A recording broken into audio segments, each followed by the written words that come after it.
We've got a number of hurdles, I think, now for Boris Johnson to get over.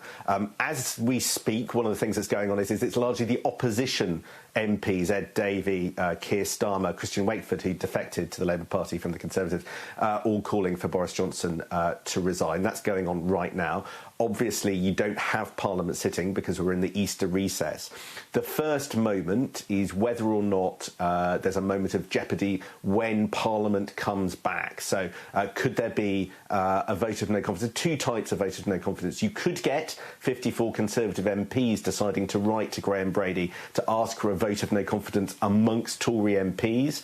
That could be one way to trigger a contest. That hasn't happened so far. We think it nearly happened earlier in the spring, but in the end everyone decided to wait for this moment. There could be a vote of no confidence in Parliament, but frankly it doesn't look as if opposition MPs have the votes for that. So even though Ed Davey calling for that, I'm not sure that's going to be particularly a big moment.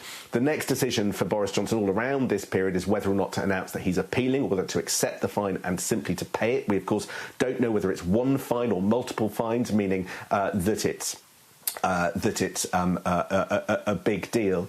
But then once you've got this process out of the way, the sort of police investigation concluding, and with 50 fines now, we don't know whether that's the end or not, then we move into a second phase of investigation. This is quite incredible that this is all going to drag on for so long, because at that point, once the police investigation is finally formally finished, then the senior official Sue Gray kicks in, and she resumes the report that she's always been planning to do. She issued an interim one a couple of months back, but now she's got to prepare her full and final report, detailing, as it were, the story of what went wrong, and perhaps pointing a few of the political fingers at who was responsible, who gave permission for these events to take place, who should be politically accountable for these things. And that too could be tricky in and of itself. That report potentially massively painful, but the conclusion of that is the moment that Boris Johnson has basically promised that he will finally come to the House of Commons and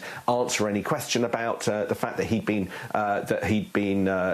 fined and what went on, and that's when he says he's going to be accountable. So I'm sure we'll see the Prime Minister answer a couple of questions about this in the next 24 hours or so. But the big moment of accountability that he's promising is not presumably for some weeks yet. So this has got a long time to drag on. And just to have a look at some of the Conservative MPs that are reacting in private, so they're not doing so by giving their name, but I'm just messaging various Tory MPs asking them what they think, and they're not jumping to conclusions. One who has been critical of the Prime Minister in the past, saying that they're not sure really, they need to see what their inbox looks like. Last time it was mainly Labour supporters, Labour voters having a pop, and just a few Tories. We're not sure whether people care anymore. So you get there a sense from Tory MPs who have been critical of Boris Johnson that they're waiting to judge the public mood before determining whether they, for instance, put in a vote of no confidence to Graham Brady, chairman of the 1922, which could trigger a vote of no confidence,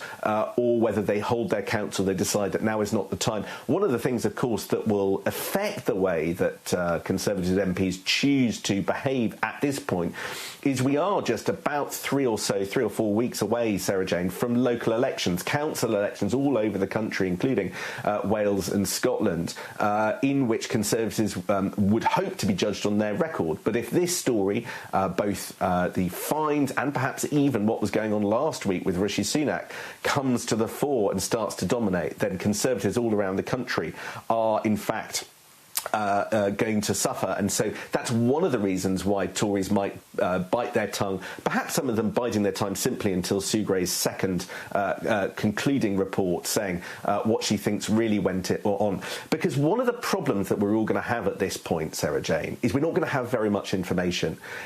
Does the Prime Minister get one fine, multiple fines? Does he choose to appeal? What was the event for which he's been fined? All of these things, at the moment, completely unclear, unless Boris Johnson comes out thinking that he needs to clarify those things. What's the story behind what went on? Who was to blame? Was this a surprise birthday party for which perhaps the Prime Minister's wife needs to carry the can? Or does Boris Johnson maintain full responsibility? Those are questions for Sue Gray.